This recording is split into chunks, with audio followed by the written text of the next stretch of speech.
Chapter 2. The Echo of a Ghost. The sound didn't just fill the room, it clawed at the walls. It was a scream I had heard 1,000 times in my nightmares, but never through a speaker. It was Sarah. My Sarah. The woman I had buried in a rain-slicked cemetery 5 years ago after the Great Blackout.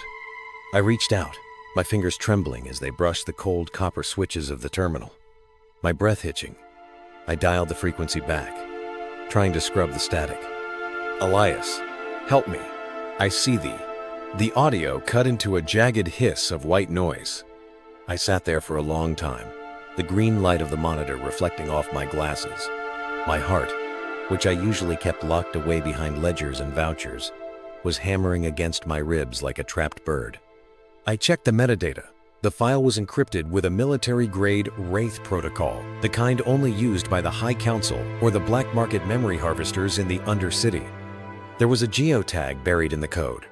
It pointed toward Sector 4, the Drip, where the city's plumbing leaked and the sunlight never reached. I stood up, the legs of my heavy leather chair scraping harshly against the wood floor.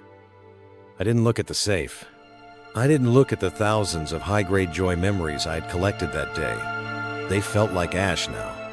I grabbed my heavy wool trench coat from the brass rack by the door. I checked the cylinder of my snub-nosed revolver, not because I wanted to use it, but because in the Drip, hope was a dangerous thing to carry unarmed. As I stepped out of the shop, the smell of ozone was replaced by the metallic tang of heavy rain and cheap synthetic fuel. The neon signs of the noodle shop blurred into long streaks of pink and blue on the wet pavement. "Elias!" a voice called out. It was Jax, a scavenger who traded in broken droid parts and rumors. He was leaning against a rusted steam pipe, his mechanical eye whirring as it tracked my movement. "You look like you've seen a ghost, boss, or heard one." I stopped the rain already soaking into the shoulders of my coat. "Sector 4, Jax. Who's running the harvesters down there these days?" Jax's grin faded. He looked around nervously, his metal eye clicking rapidly. "The Drip? Nobody runs it. But there's a rumor of a new player. They call him the Conductor. They say he isn't looking for joy, Elias. They say he's looking for the dark stuff, the screams."